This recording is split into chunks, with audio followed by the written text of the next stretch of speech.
गोलियों की आवाज नहीं, खून के धब्बे नहीं, लेकिन ठंडी जमीन के नीचे दफन 17 जिंदगियों का दर्द उन लोगों के दिलों को चीर गया जो जिंदा बच गए थे। हिमाचल प्रदेश के गहरे पहाड़ी इलाके में जो शोर शराबे वाली दुनिया से अलग थलग लगता था, एक भयानक रहस्य ठंडी धरती से बाहर निकाला गया। अपनी बेटी का बेसब्री से इंतजार करती एक माँ, वे पत्र जिनका कभी कोई जवाब नहीं मिला, सब कुछ उन परिवारों के दर्द में चुभने वाले कांटों की तरह थे जो उम्मीद में जी रहे थे। एक ऐसा अपराध जिसमें न बंदूक चली न ताज़ा खून बहा, लेकिन जो कुछ भी खोजा गया वह इतना अकल्पनीय था कि उसने पूरे इलाके को हिलाकर रख दिया। 17 युवा साध्वियां, 17 जिंदगियां इस दुनिया से खामोशी से चली गईं, बिना किसी विदाई के। किसी ने उन्हें नहीं ढूंढा, किसी ने उनके लापता होने की सूचना नहीं दी। बस जंगल के बीच एक ठंडी कब्र और हजारों अनसुलझे सवाल रह गए। दर्द खून से सने अपराध स्थल पर नहीं था, दर्द भूल जाने में था। ऐसा कैसे हो सकता है कि 17 लोग सालों तक गायब रहे और किसी को पता तक नहीं चला? और उस प्राचीन आश्रम की दीवारों के पीछे कौन सा अपराध छिपा था? कौन सा अपराध इतना क्रूर था कि उसने उन कमजोर लोगों के विश्वास को कुचल दिया जो शांति की तलाश में ईश्वर के द्वार पर आए थे? अध्याय 1, जंगल से आई चीख। हिमाचल प्रदेश के कुल्लू जिले के एक सुदूर पहाड़ी इलाके में जंगल की लगातार बारिश समय के हर निशान को मिटा देना चाहती थी। किसी ने नहीं सोचा था कि उस ठंडी जमीन के नीचे 17 इंसानों का दर्द कई सालों से खामोशी से दफन था। अपनी बेटियों का इंतजार करती माताएं, वे पत्र जिनका कभी जवाब नहीं आया, वे प्रार्थनाएं जो अनसुनी रह गईं, वे इतनी खामोशी से चली गईं जैसे वे कभी अस्तित्व में ही नहीं थीं। 22 मई 2023 को लगभग 15:40 बजे जंगल के बीच एक अस्थायी झोपड़ी में 3 वनकर्मी बारिश से बच रहे थे। 42 वर्षीय रमेश कुमार, जो जंगलों में घूम चुके थे, गर्म चाय की चुस्की ले रहे थे। उनके बगल में 20 साल का नौजवान अर्जुन सिंह अपने फोन पर कुछ देख रहा था। तीसरा, सुरेश, टिन की छत पर बारिश की लगातार आवाज के बीच गहरी नींद में सो रहा था। अचानक घनी बारिश के बीच एक कमजोर चीख गूंजी। बचाओ! अर्जुन ने चौंककर ऊपर देखा, घबराकर पूछा, रमेश जी, आपने कुछ सुना? रमेश कुमार ने अपनी आंखें सिकोड़ी और गहरे जंगल की ओर कान लगाया। चीख फिर से आई, टूटी फूटी और दर्दनाक, जो शांति मुक्ति आश्रम की दिशा से आ रही थी। एक अनुभवी जंगलवासी की सहज वृत्ति ने उन्हें बताया कि कुछ गड़बड़ है, शायद कोई मुसीबत में है, हमें जाकर देखना चाहिए। अर्जुन अधीर था, लेकिन रमेश ने उसे सावधानी से रोका। इतनी तेज बारिश में जंगल में जाना खतरनाक है। चीख धीरे धीरे कमजोर होती जा रही थी, जैसे बुझती हुई मोमबत्ती, लेकिन उनकी अंतरात्मा उन्हें चुपचाप बैठने नहीं दे रही थी। दोनों ने जल्दी से पतले रेनकोट पहने और फिसलन भरे रास्ते पर चल पड़े। कीचड़ उनके जूतों से चिपक रहा था। जैसे जैसे वे आश्रम के करीब पहुंचे, हवा ठंडी और उदास होती गई, मानो बारिश की हर बूंद में कोई अनकहा दुहक हो। शांति मुक्ति आश्रम भूरे रंग की बारिश के बीच प्रकट हुआ, प्राचीन और शांत, लेकिन उसमें कुछ ऐसा था जो परेशान करने वाला था। मंत्रों की हल्की आवाज हवा में पेड़ों से गुजरती हुई सुनाई दे रही थी। अजीब आवाज उन्हें आश्रम के पीछे ले गई, जहां पुराने स्तूप और सदियों पुराने बरगद के पेड़ थे। अचानक अर्जुन ने घनी झाड़ियों के पीछे एक खाली जमीन की ओर इशारा किया। लगभग 4 मीटर लंबा और 2 मीटर चौड़ा एक आयताकार गड्ढा था। मिट्टी ताज़ा लग रही थी, जैसे किसी ने जल्दबाजी में खोदा और भर दिया हो। जमीन गीली थी और सूखी पत्तियों को लापरवाही से ढोंक दिया गया था। रमेश कुमार पास गए। मिट्टी की नमी के साथ मिली एक तीखी गंध उनकी नाक में घुस गई। वह नीचे बैठे और धीरे से सड़ी हुई पत्तियों को हटाया। धुंधली रोशनी में कीचड़ में स्नेह काले बालों का एक गुच्छा दिखाई दिया। उसके बगल में भगवा कपड़े का एक फटा हुआ टुकड़ा था, जो आमतौर पर साध्वियों द्वारा पहना जाता था। वे दोनों सन्न रह गए। रमेश कुमार ने कांपते हाथों से अपना फोन निकाला और तुरंत कुल्लू पुलिस को फोन किया। 17:50 बजे तक जिला पुलिस और राज्य सीआईडी की एक टीम घटनास्थल पर पहुंच गई और इलाके को सील कर दिया। इंस्पेक्टर विक्रम राठौर, 45, एक सख्त और गंभीर अधिकारी, जिनकी तेज आंखें अपराधियों को डरा देती थीं, सीधे मामले की कमान संभाल रहे थे। जब फोरेंसिक टीम तैयारी कर रही थी, एक साधु शांति से आश्रम से बाहर निकले। वे शांति मुक्ति आश्रम के 58 वर्षीय प्रमुख स्वामी ज्ञानेश्वर थे। उन्होंने हाथ जोड़कर ओम नमः शिवाय का जाप किया। उनकी आवाज शांत थी। आप लोग यहाँ क्या कर रहे हैं? इस ध्यान के स्थान पर अशांति क्यों फैला रहे हैं? इंस्पेक्टर राठौर ने सीधे जवाब दिया, हमें यहाँ कुछ असामान्य गतिविधियों की सूचना मिली है। हम उम्मीद करते हैं कि आप और अन्य साध्वियां सहयोग करेंगी। स्वामी ज्ञानेश्वर ने गड्ढे को देखते हुए थोड़ी देर के लिए अपनी भौहें सिकोड़ीं, फिर शांति से जवाब दिया, शायद यह कोई पुरानी कब्र है। यह जगह 100 साल से भी ज्यादा पुरानी है। लावारिस कब्रें मिलना आम बात है। उनकी उदासीनता, जो लगभग असंवेदनशीलता के करीब थी, ने इंस्पेक्टर राठौर के संदेह को और बढ़ा दिया। उन्होंने तुरंत खुदाई का आदेश दिया।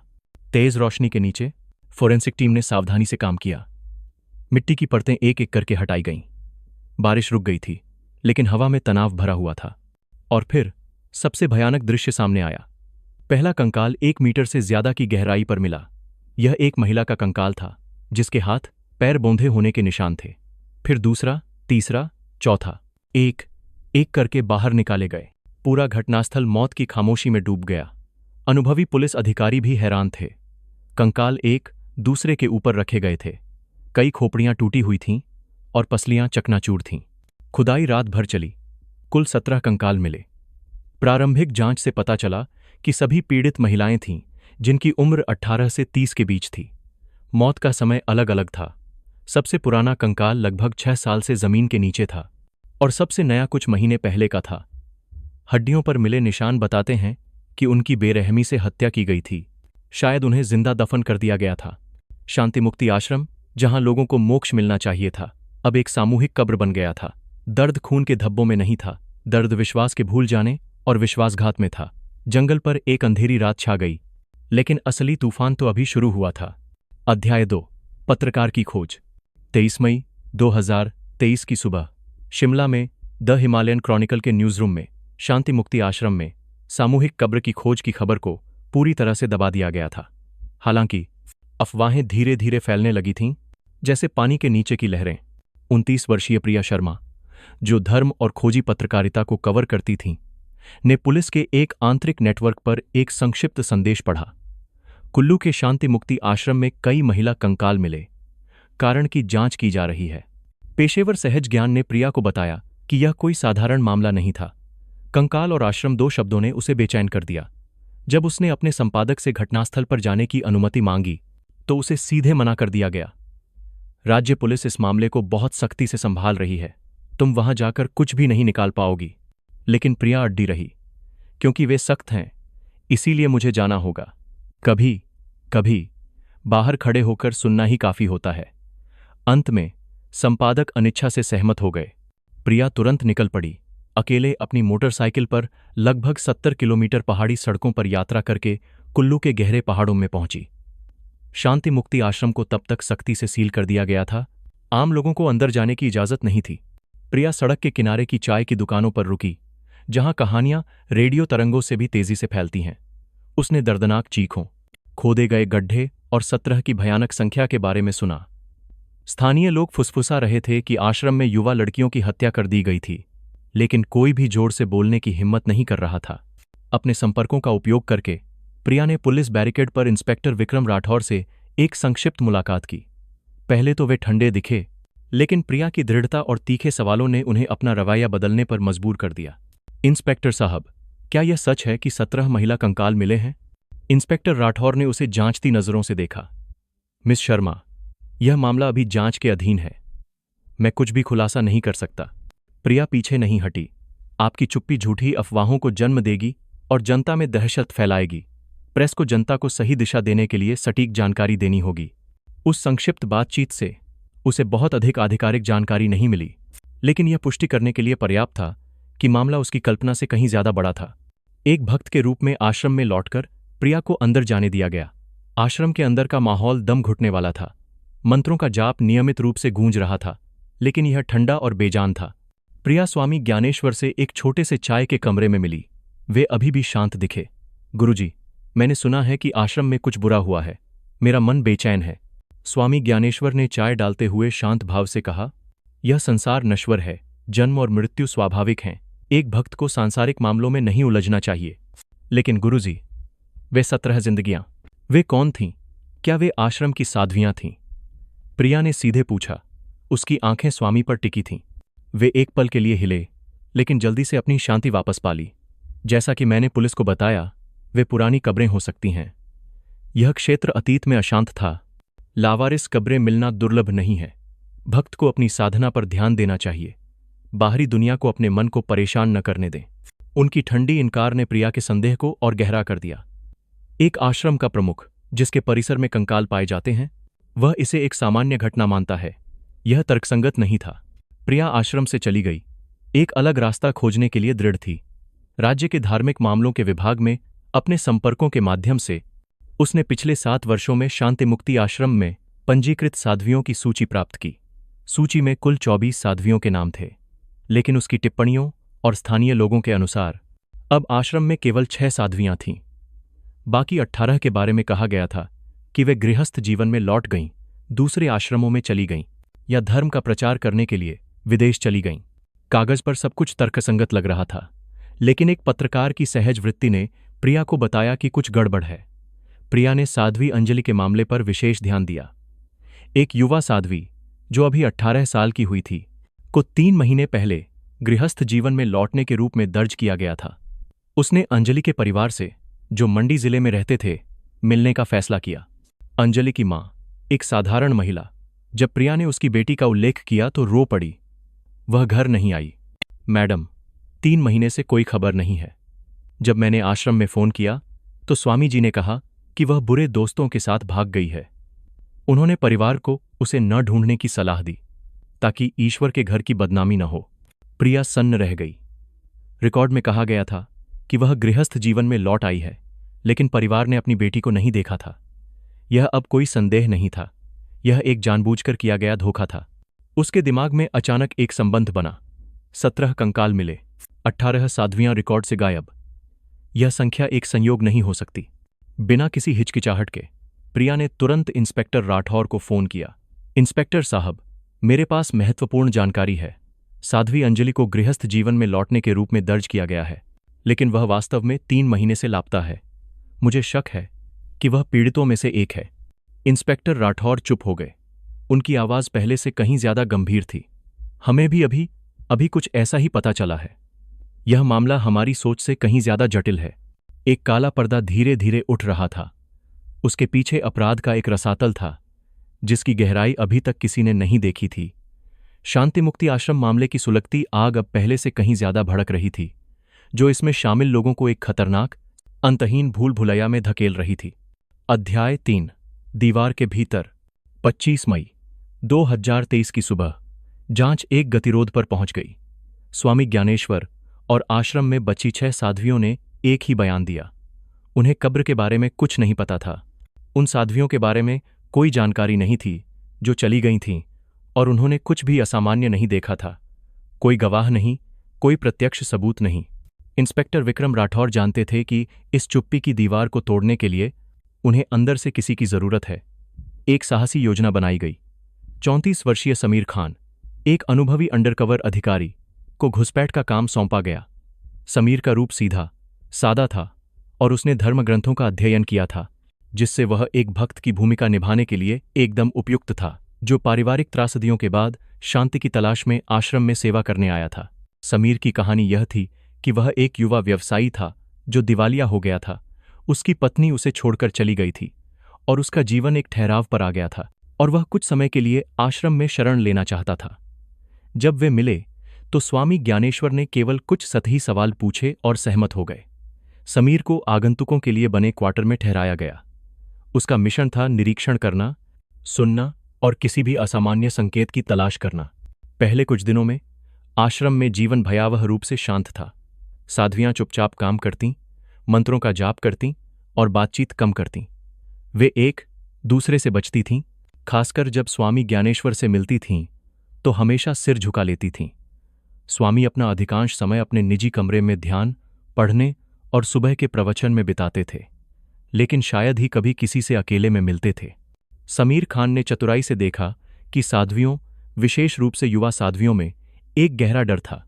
वे स्वामी ज्ञानेश्वर की नज़रों से बचती थीं, रात में कभी अकेले नहीं जाती थीं और अक्सर हल्की आवाज पर चौंक जाती थीं। उनमें से समीर ने साध्वी शांति पर ध्यान दिया, जो मुख्य प्रार्थना हॉल की सफाई के लिए जिम्मेदार थीं। वह 60 वर्ष से अधिक की थीं, उनकी पीठ झुकी हुई थी और उनकी आंखों में दूसरों से अलग भाव था।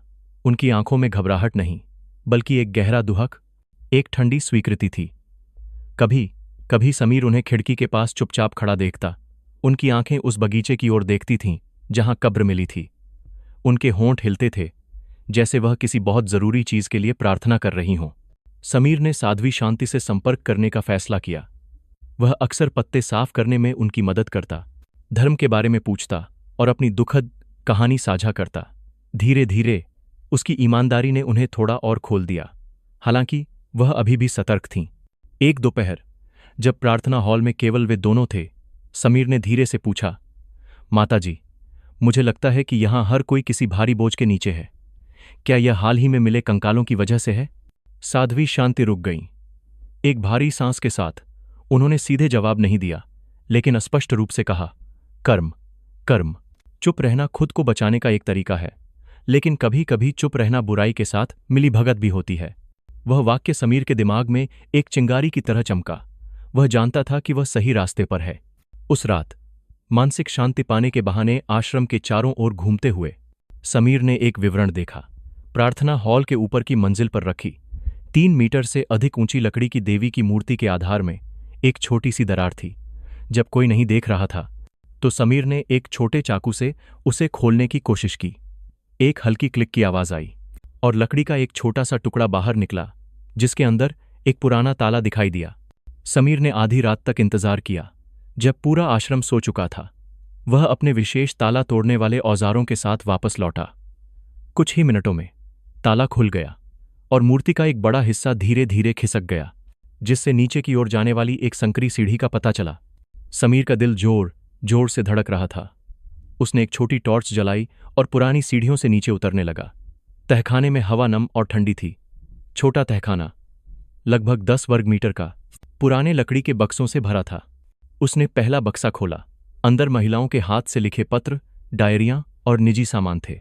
एक पीली पड़ चुकी डायरी के पहले पन्ने पर साफ सुथरे अक्षरों में लिखा था, मेरा नाम मीरा है। आज मेरा शांति मुक्ति आश्रम में पहला दिन है। मुझे उम्मीद है कि यह जगह मुझे अपने दर्दनाक अतीत को भूलने में मदद करेगी। आखिरी पन्नों पर लिखावट कांपती और घबराई हुई थी। स्वामी जी कहते हैं कि मुझ पर पाप का बोझ है और मुझे शुद्धिकरण की जरूरत है। मैं बहुत डरी हुई हूं। बहन राधा पिछले हफ्ते शुद्धिकरण सत्र के बाद गायब हो गई। किसी में यह पूछने की हिम्मत नहीं है कि स्वामी जी उसे कहाँ ले गए। समीर ने दूसरे बक्से खोले। सभी में एक जैसी कहानियां थीं। आंसुओं से भीगी डायरियां, मदद के लिए लिखे गए पत्र जो कभी भेजे नहीं गए। उसने एक पुराना कैसेट टेप उठाया और प्ले बटन दबाया। एक युवा लड़की की कांपती आवाज सिसकियों के बीच गूंजी, स्वामी जी, कृपया। मेरा मतलब पैसे के दान के बारे में पूछना नहीं था। मैं बस सोच रही थी कि क्यों। आह, मुझे मत मारो स्वामी जी, कृपया। एक थप्पड़ की सूखी आवाज आई, उसके बाद एक दर्दनाक रोना, और फिर रिकॉर्डिंग अचानक बंद हो गई। समीर का पूरा शरीर ठंडा पड़ गया। उसे जो मिला वह केवल अपराध का सबूत नहीं था, बल्कि मदद के लिए एक पुकार थी जिसे किसी ने कभी नहीं सुना था। इस पवित्र स्थान में नरक का एक द्वार खोल दिया गया था। समीर ने सावधानी से सभी सबूतों की तस्वीरें लीं, ऑडियो रिकॉर्डिंग को अपने फोन पर कॉपी किया और सब कुछ वापस वैसे ही रख दिया। जब उसने गुप्त तहखाने को छोड़ा तो सुबह होने वाली थी। भोर की धुंधली रोशनी उस ठंडक को दूर नहीं कर सकी जो उसकी हर सांस में समा गई थी।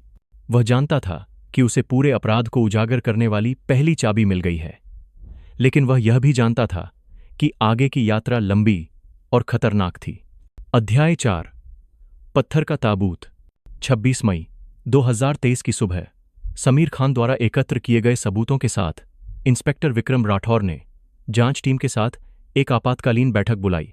डायरियां, मदद के लिए लिखे गए पत्र और ऑडियो रिकॉर्डिंग स्पष्ट संकेत थे कि आश्रम में साध्वियों को प्रताड़ित किया गया था और संभवतः एक अजीब अनुष्ठान के तहत उनकी हत्या कर दी गई थी। हालांकि यह अभी भी केवल परिस्थितिजन्य साक्ष्य था, जो स्वामी ज्ञानेश्वर को दोषी ठहराने के लिए पर्याप्त नहीं था। इंस्पेक्टर राठौर ने दबाव बढ़ाने का फैसला किया। एक स्निफर डॉग टीम को शांति मुक्ति आश्रम में इस बहाने से लाया गया कि वे आश्रम परिसर में अपनी खोज जारी रखेंगे। साध्वियों और स्वामी की उपस्थिति में खोजी टीम ने चुपचाप हर कोने की तलाशी ली। देर दोपहर एक स्निफर डॉग अचानक भौंकने लगा और आश्रम के पश्चिम में एक प्राचीन बरगद के पेड़ के नीचे लगातार खोदने लगा। यहाँ की जमीन बहुत सख्त थी और पेड़ की जड़ें विशाल सांपों की तरह आपस में जुड़ी हुई थीं। लगभग 2 घंटे की खुदाई के बाद टीम को एक कठोर वस्तु मिली। गड्ढे को चौड़ा करने के बाद एक अखंड नीले पत्थर का ताबूत सामने आया। पहले मिली अव्यवस्थित सामूहिक कब्र के विपरीत इस ताबूत को बहुत सम्मानपूर्वक दफन किया गया था। ढक्कन कसकर बंद था और चारों ओर सूखे फूलों की पंखुड़ियां बिखरी हुई थीं। जब भारी ताबूत का ढक्कन खोला गया तो सभी ने अपनी सांसें रोक लीं। अंदर लगभग 20 साल की एक युवा साध्वी का शव था। शरीर काफी अच्छी तरह से संरक्षित था और उसने साफ सुथरे भगवा वस्त्र पहने हुए थे। हालांकि जिस चीज ने सभी को भयभीत कर दिया वह यह थी कि उसके होंठ काले धागे से सिले हुए थे और उसके माथे पर लाल सिंदूर से बांस का प्रतीक बना हुआ था। प्रारंभिक जांच से पता चला कि यह एक अनुष्ठानिक हत्या थी। यह शव पहले मिले 17 कंकालों की सूची में नहीं था। यह 18वीं पीड़िता थी। इस खोज ने तुरंत मामले की क्रूरता को एक नए स्तर पर पहुंचा दिया। हत्या केवल अपराध को छिपाने के लिए नहीं की गई थी, बल्कि इसमें एक विकृत अनुष्ठान की छाप थी। जब पत्रकार प्रिया शर्मा को पत्थर के ताबूत के बारे में खबर मिली तो उसका दिल जैसे किसी ने निचोड़ लिया हो। वह जानती थी कि यह अपराध केवल अतीत में नहीं था, यह अभी भी जारी था।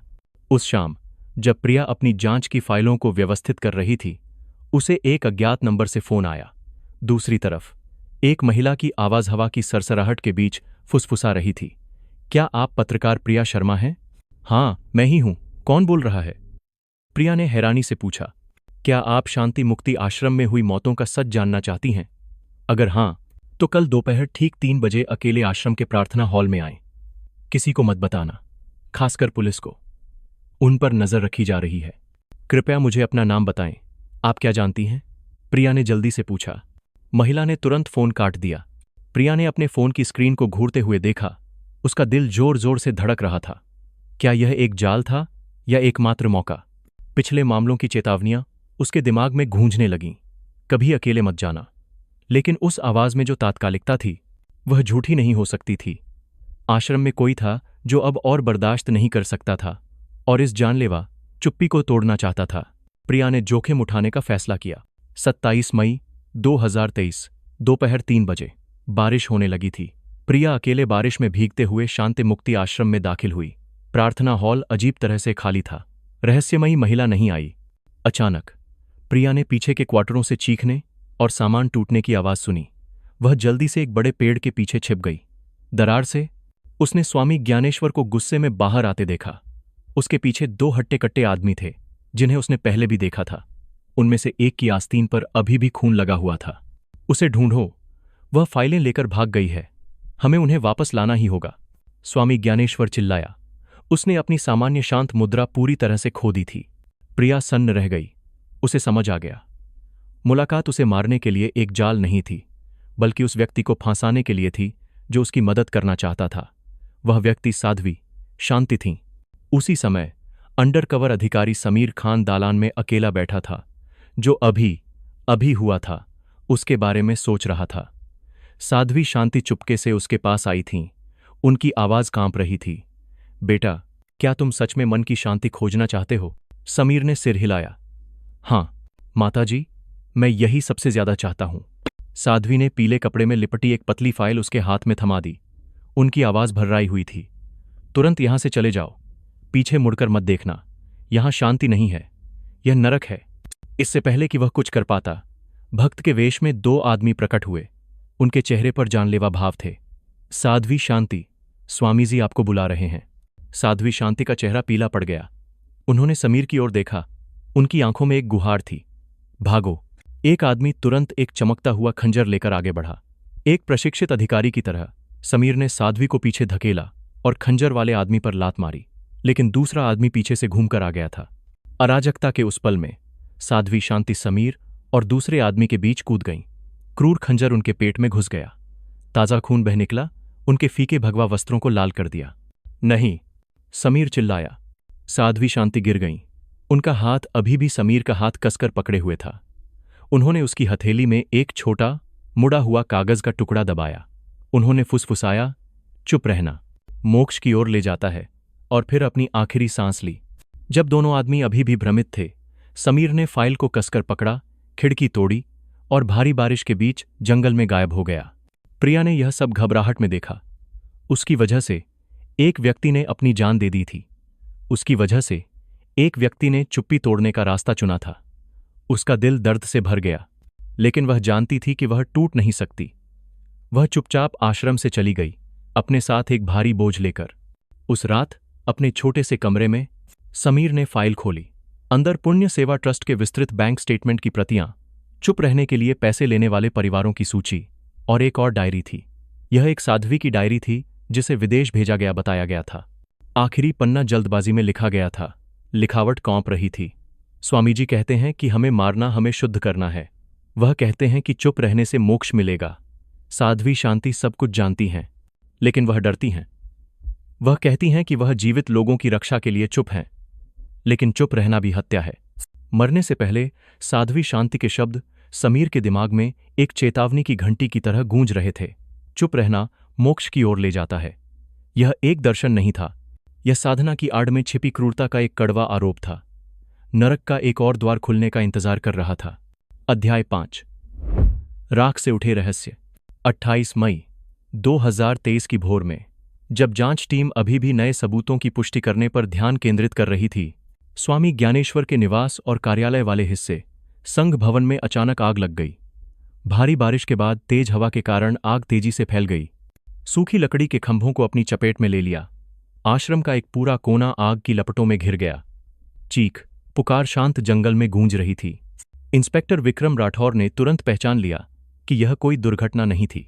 उन्होंने पास में तैनात बल को आग बुझाने और पूरे इलाके को सील करने में मदद करने का आदेश दिया। फायर ब्रिगेड की गाड़ियां सायरन बजाते हुए आईं, जिससे ध्यान के स्थान की शांति भंग हो गई। आग कई घंटों तक भीषण रूप से जलती रही। संघ भवन और पुस्तकालय का एक हिस्सा पूरी तरह से जलकर खाक हो गया। फोरेंसिक टीम को बहुत कम सबूत मिले, ज्यादातर केवल राख थी। आग स्पष्ट रूप से जो कुछ भी बचा था उसे नष्ट करने के लिए जानबूझकर लगाई गई थी। इस अराजकता के बीच पत्रकार प्रिया शर्मा भी घटनास्थल पर मौजूद थी। वह अंदर नहीं जा सकती थी, लेकिन अपने टेलीफोटो लेंस वाले कैमरे के साथ उसने धैर्यपूर्वक घेराबंदी के बाहर हर कोने की जांच की। उसकी सहज वृत्ति ने उसे बताया कि स्वामी ज्ञानेश्वर जलकर मरने का इंतजार नहीं करेगा। वह भागने का रास्ता खोजेगा, और वह सही थी। आश्रम के पीछे से, जहां आग अभी तक नहीं पहुंची थी, एक काले लबादे और हुड में एक सिलुएट चुपके से बाहर निकला। उसके पीछे 2 आदमी थे जो बड़े बैग ले जा रहे थे, जो दस्तावेजों और पैसे से भरे लग रहे थे। प्रिया का दिल जोर जोर से धड़क रहा था। उसने अपना कैमरा उठाया और लगातार तस्वीरें खींचीं। रात में शटर की क्लिक की आवाज गूंज रही थी। वह जानती थी कि यह महत्वपूर्ण सबूत पकड़ने का एकमात्र मौका है। अगर वह पकड़ी गई तो वह जिंदा नहीं बचेगी, लेकिन उसने संकोच नहीं किया। जैसे कि उसे किसी की नज़र का एहसास हो गया हो, स्वामी ज्ञानेश्वर ने मुड़कर देखा। उसकी आंखें चाकू की तरह तेज थीं, रात के अंधेरे को चीरती हुई प्रिया की ओर देख रही थीं। उसके और उसके साथियों के जंगल में तेजी से गायब होने से पहले उसके होठों पर एक शैतानी मुस्कान दिखाई दी। प्रिया कांप गई। वह जल्दी से घटनास्थल से चली गई, अपने कैमरे को एक खजाने की तरह पकड़े हुए। उसने जो तस्वीरें ली थीं वे उसके भागने का अकाट्य सबूत थीं। आग स्पष्ट रूप से पहले से तैयार की गई योजना थी। उसी रात स्वामी ज्ञानेश्वर के खिलाफ एक राष्ट्रव्यापी गिरफ्तारी वारंट जारी किया गया। लेकिन लड़ाई अभी खत्म नहीं हुई थी। अगली सुबह प्रिया को एक अज्ञात नंबर से एक संदेश मिला। तुमने जो देखा है वह केवल सतह है, और गहराई में मत जाओ, वरना अगली कब्र में तुम्हारा नाम होगा। प्रिया ने अपना फोन कसकर पकड़ लिया। धमकी ने उसे डराया नहीं, इसके विपरीत इसने उसकी परिकल्पना की पुष्टि की। स्वामी ज्ञानेश्वर के पीछे एक खतरनाक और संगठित आपराधिक नेटवर्क था। पुलिस बल ने शांति मुक्ति आश्रम की तलाशी जारी रखी। समीर खान, जो अब अपनी असली पहचान में वापस आ गया था, जांच टीम को बुद्ध की मूर्ति के नीचे गुप्त तहखाने में ले गया, जहां उसने डायरी और ऑडियो टेप पाए थे। लेकिन एक अनुभवी जासूस की सहज वृत्ति ने समीर को बताया कि यह सब कुछ नहीं था। उसके जैसा सतर्क व्यक्ति निश्चित रूप से सबसे महत्वपूर्ण चीजों को रखने के लिए एक सुरक्षित जगह रखेगा। समीर ने इंस्पेक्टर राठौर से कहा। उसी समय प्रिया ने एकत्र किए गए सभी पत्रों और डायरियों की फिर से जांच की। एक छोटे से विवरण ने उसका ध्यान खींचा। एक साध्वी ने एक बार लिखा था, स्वामी जी कहते हैं कि हमारे पापों को बुद्ध के चरणों में धोया जाना चाहिए। बुद्ध के चरणों में? यह वाक्य प्रिया के दिमाग में घूमता रहा। उसने तुरंत समीर को फोन किया। वे दोनों लगभग एक ही समय में प्रार्थना हॉल के बीच में रखी लगभग 5 मीटर ऊंची कांस्य की बुद्ध प्रतिमा के बारे में सोचने लगे। फॉरेंसिक टीम को बुलाया गया और उन्होंने विशेष उपकरणों का उपयोग करके तलाशी ली। कई घंटों की सावधानीपूर्वक जांच के बाद उन्होंने प्रतिमा के पीछे एक अत्यंत सूक्ष्म जोड़ पाया। जब पर्याप्त बल लगाया गया तो 1 टन से अधिक भारी संगमरमर का एक पूरा स्लैब धीरे धीरे अंदर छिपी एक चरखी प्रणाली के कारण खिसक गया। एक और रास्ता सामने आया। ठंडी हवा और मौत की तीव्र गंध नीचे से उठी। इस बार तहखाना बड़ा गहरा था और इसमें और भी भयानक रहस्य छिपे थे। टॉर्च की रोशनी में 2 कंकाल दिखाई दिए, एक पुरुष और एक महिला, दीवार से जंजीर से बौंधे हुए। सड़े हुए कपड़ों के आधार पर पुरुष पीड़ित एक भिक्षु हो सकता था और महिला पीड़ित एक साध्वी। तहखाने के बीच में एक पत्थर की मेज पर एक अधिक आधुनिक रिकॉर्डर और दर्जनों कैसेट टेप बड़े करीने से रखे गए थे। समीर ने हेडफोन लगाया और महत्वपूर्ण के रूप में चिह्नित टेप को चलाया। स्वामी ज्ञानेश्वर की आवाज गूंजी, मंत्र नहीं बल्कि भ्रमपूर्ण उपदेश।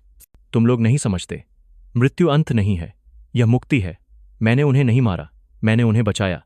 पिछली जिंदगी के पापों से भरी अशुद्ध आत्माओं को एक अच्छे जीवन में पुनर्जन्म के लिए कर्म क्षय से गुजरना पड़ता है। यह शरीर केवल अस्थायी है। मैं उन्हें इसे छोड़ने में मदद करता हूं।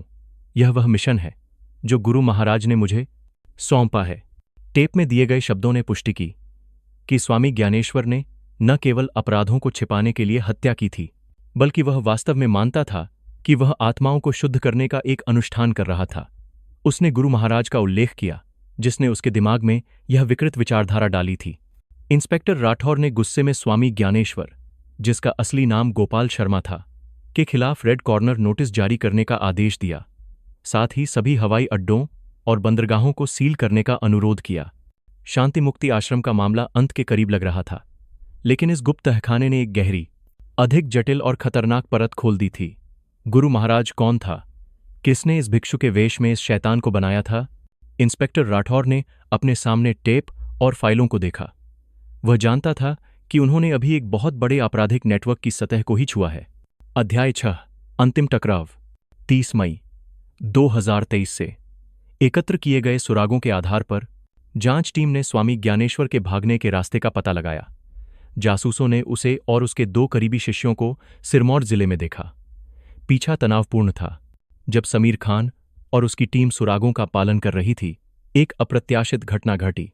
एक दोपहर जब समीर सड़क के किनारे खड़ा था, अचानक एक अनियंत्रित ट्रक सीधे उसकी ओर बढ़ गया। अपनी तेज प्रतिक्रिया के कारण समीर समय पर कूद गया और केवल मामूली चोटों के साथ बच गया। ट्रक जंगल में भाग गया। हवा में उड़ता हुआ एक छोटा कागज का टुकड़ा छोड़ गया। समीर ने उसे उठाया। उस पर केवल एक शब्द लिखा था, चुप। समीर ने कागज को कसकर पकड़ लिया, यह महसूस करते हुए कि स्वामी ज्ञानेश्वर का नेटवर्क जवाबी कार्रवाई कर रहा था। जो भी सच्चाई के करीब आने की हिम्मत कर रहा था, उसे चुप कराने के लिए दृढ़ था। उसी रात प्रिया शर्मा ने एक शक्तिशाली जवाबी हमला करने का फैसला किया। उसने अपने व्यक्तिगत फेसबुक पेज पर एक लाइव स्ट्रीम आयोजित की। एक आपराधिक मामले की जांच के दौरान यह एक अभूतपूर्व साहसी कदम था। देवियों और सज्जनों, मेरे हाथ में पुण्य सेवा ट्रस्ट द्वारा स्वामी ज्ञानेश्वर के नेतृत्व में करोड़ों रुपए की मनी लॉन्ड्रिंग के सबूत हैं। यह पैसा दान के लिए इस्तेमाल नहीं किया गया था, बल्कि पीड़ितों के परिवारों को चुप कराने और धर्म की आड़ में एक आपराधिक नेटवर्क को बनाए रखने के लिए किया गया था। लाइव स्ट्रीम तेजी से वायरल हो गई। लाखों लोगों ने इसे लाइव देखा और सोशल मीडिया पर साझा किया। जनता का दबाव एक सुनामी बन गया, जो छिपे हुए लोगों को बहा ले गया। अगली सुबह 37 वर्षीय सुनीता गुप्ता, पुण्य सेवा ट्रस्ट की एक मुखौटा कंपनी की मुख्य लेखाकार, ने पुलिस के सामने आत्मसमर्पण कर दिया। वह न केवल खाते की किताबें लाई, बल्कि एक चौंकाने वाला सबूत भी, बुद्ध की प्रतिमा के नीचे गुप्त तहखाने में हुए अजीब अनुष्ठान का एक गुप्त रूप से फिल्माया गया वीडियो में स्वामी ज्ञानेश्वर एक अजीब पोशाक पहने हुए एक बंधी हुई युवा साध्वी के शरीर पर एक अनुष्ठान कर रहा था। चारों ओर उसके मुख्य शिष्य अर्थहीन मंत्रों का जाप कर रहे थे। वीडियो में पीड़ित वही लड़की थी जो पत्थर के ताबूत में मिली थी, जिसके होंठ सिले हुए थे। सुनीता गुप्ता रोते हुए बोली, मैं यह सब लंबे समय से जानती थी, लेकिन मैं डरती थी। उन्होंने मेरे पति और बच्चों को धमकी दी, लेकिन प्रिया मैडम की लाइव स्ट्रीम देखने के बाद मुझे पता था कि मैं अब और चुप नहीं रह सकती। जनता की जागृति और इसमें शामिल लोगों के साहस ने स्वामी ज्ञानेश्वर के नेटवर्क को एक घातक झटका दिया। पुण्य सेवा ट्रस्ट और संबंधित कंपनियों में कई प्रमुख हस्तियों को गिरफ्तार कर लिया गया। उनकी संपत्ति जब्त कर ली गई, लेकिन मुख्य सरगना अभी भी फरार था। 10 जून 2023 को पीछा तब समाप्त हुआ जब प्रिया शर्मा के फोन पर एक गुमनाम संदेश आया, कैलाश मंदिर। वह तुमसे अकेले मिलना चाहता है। प्रिया जानती थी कि यह एक जाल था, लेकिन वह यह भी जानती थी कि यह उस व्यक्ति से सीधे सामना करने का मौका था जिसने बुराई फैलाई थी। उसने इंस्पेक्टर राठौर को सूचना दी और उन्होंने तुरंत एक योजना बनाई। प्रिया पहले अंदर जाएगी, अपने साथ एक रिकॉर्डिंग डिवाइस और एक ट्रैकर लेकर। विशेष बल बाहर तैनात रहेंगे, संकेत मिलने पर हमला करने के लिए तैयार। 11 जून 2023 को प्रिया शर्मा अकेले कैलाश मंदिर तक पहुंची। यह पीर पंजाल रेंज की खतरनाक पहाड़ियों में गहरा एक जीर्ण शीर्ण मंदिर था। स्वामी ज्ञानेश्वर टूटे हुए प्रार्थना हॉल के बीच में ध्यान कर रहा था। वह पतला था, लेकिन उसकी आंखों में अभी भी पागलपन की आग थी। मुझे पता था कि तुम आओगी, उसने धीरे से कहा। मैं ही क्यों? प्रिया ने अपनी जेब में रिकॉर्डिंग डिवाइस को कसकर पकड़ते हुए पूछा। क्योंकि तुम मेरी तरह हो, तुम सच्चाई से ग्रस्त हो। प्रिया ने कोई जवाब नहीं दिया, बस चुपचाप उसके सामने बैठ गई। तुम जानना चाहती हो कि मैंने ऐसा क्यों किया, है ना? मैं तुम्हें बताऊंगा। उसने बताना शुरू किया, बिना किसी झिझक के। उसने सभी हत्याओं को स्वीकार किया। उसके लिए वे अपराध नहीं थे, बल्कि कर्मक्षय के अनुष्ठान थे, आत्माओं को शुद्ध करने का एक तरीका। मैंने उन्हें नहीं मारा, मैंने उन्हें बचाया। वे भटकी हुई आत्माएं थीं जिन्हें मुक्ति की जरूरत थी। मृत्यु ही उनके पुनर्जन्म का एकमात्र रास्ता है। उन पागलपन भरे शब्दों को सुनकर प्रिया की रीढ़ में ठंडक दौड़ गई। लेकिन स्वामी ज्ञानेश्वर रुका नहीं। उसने अपने गुरु महाराज ईश्वर नाम के एक व्यक्ति का उल्लेख किया, जिसने पुण्य सेवा ट्रस्ट की स्थापना की थी और उसके दिमाग में यह विकृत विचारधारा डाली थी। यह दुनिया अशुद्धियों से भरी है, केवल विनाश ही पुनर्जन्म ला सकता है। गुरु महाराज ने मुझे यही सिखाया है, मैं केवल उनकी इच्छा को पूरा कर रहा हूं। उसने एक पुरानी चमड़े की जिल्द वाली किताब निकाली। यह कर्म क्षय सूत्र है, परम सत्य। इसमें सभी शुद्धिकरण अनुष्ठान दर्ज हैं। मैं इसे तुम्हारे लिए छोड़ रहा हूं, इस रास्ते पर चलते रहो। प्रिया ने चारों ओर देखा। प्रार्थना हॉल के एक कोने में एक युवा साध्वी बेहोश पड़ी थी। उसके मुंह पर कपड़ा बौंधा हुआ था। स्वामी ज्ञानेश्वर ने अपना अगला शिकार तैयार कर लिया था। प्रिया ने तुरंत अलार्म बटन दबाया। प्रार्थना हॉल के दरवाजे टूटकर खुल गए और विशेष बल अंदर घुस गए। गोपाल शर्मा, तुम्हें गिरफ्तार किया जाता है, इंस्पेक्टर राठौर चिल्लाया।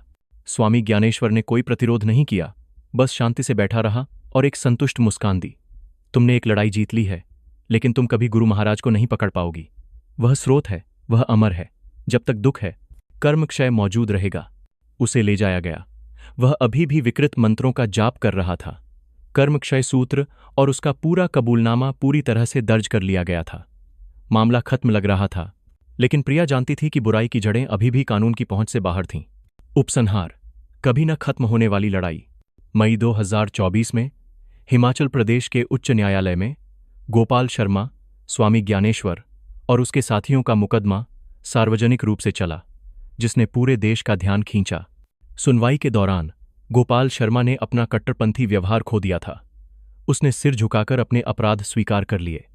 उसने 19 लोगों की हत्या करना स्वीकार किया। उस पर हत्या, एक आपराधिक संगठन बनाने, धोखाधड़ी और संपत्ति हड़पने का आरोप लगाया गया था।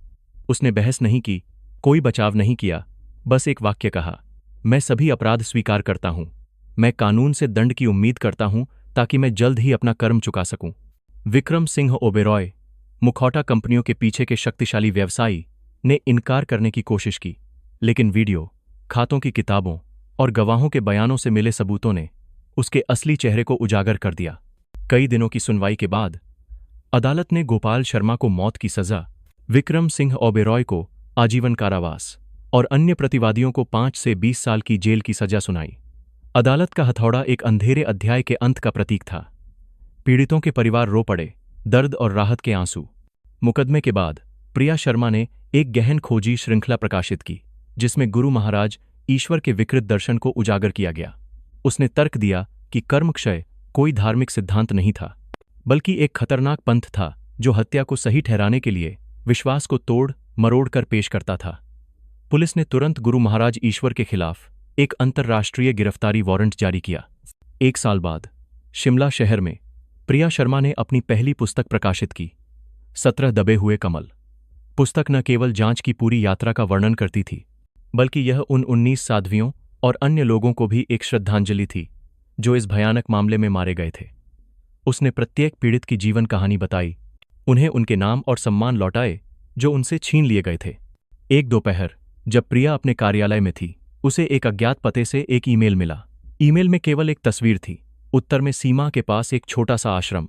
तस्वीर में एक व्यक्ति, जो गुरु महाराज ईश्वर के वांछित पोस्टर जैसा दिखता था, लोगों के एक समूह से बात कर रहा था। तस्वीर के नीचे एक पंक्ति लिखी थी, बीज अभी भी बोए जा रहे हैं। प्रिया ने स्क्रीन को घूरते हुए देखा। उसके हाथ कस गए। वह जानती थी कि उसकी यात्रा अभी खत्म नहीं हुई है। शांति मुक्ति आश्रम में, जिसे सुधार के लिए लंबे समय तक बंद कर दिया गया था, उसे एक नए प्रबंधन के तहत फिर से खोल दिया गया। जहां कभी सामूहिक कब्र थी, वहां अब एक छोटा सा बगीचा बना दिया गया था। वहां 19 सफेद कमल के पौधे लगाए गए थे, उन 19 जिंदगियों की याद में जो कभी अंधेरे में दफन थीं। समीर खान, जिसे अब पदोन्नत कर दिया गया था, प्रिया से उसके कार्यालय में मिलने आया। वे खिड़की के पास बैठे शहर को रोशन होते हुए देख रहे थे। प्रिया ने धीरे से पूछा, क्या तुम्हें लगता है कि हम सच में जीत गए? समीर एक पल के लिए चुप रहा, फिर जवाब दिया, हमने एक लड़ाई जीती है, लेकिन बुराई के खिलाफ युद्ध कभी खत्म नहीं होता। हमारा काम यह सुनिश्चित करना है कि चुप्पी और डर से कोई और कब्र न खोदी जाए। उन्होंने एक दूसरे को देखा। उनकी आंखों में समझ और दृढ़ संकल्प चमक रहा था। उनकी यात्रा सच्चाई और न्याय के लिए एक शाश्वत यात्रा थी। बाहर शांति मुक्ति आश्रम के बगीचे में सफेद कमल खिलने लगे थे, शुद्ध और मजबूत, अतीत के कीचड़ से उठकर पुनर्जन्म और आशा के प्रतीक के रूप में। लेकिन उन कमलों को सुरक्षित रखने के लिए ऐसे पहरेदारों की जरूरत थी जो कभी सोते नहीं। सीख, इस कहानी से सबसे बड़ी सीख यह है कि हमें हमेशा सतर्क रहना चाहिए और किसी भी बात पर आंख मूंदकर विश्वास नहीं करना चाहिए, चाहे वह कितनी भी दयालु या धर्मपरायण क्यों न लगे। जब अन्याय का सामना हो तो मुंह न मोड़ें, चुप न रहें, बल्कि साहसपूर्वक बोलें, क्योंकि कभी कभी सच्चाई का एक शब्द किसी की जान बचा सकता है।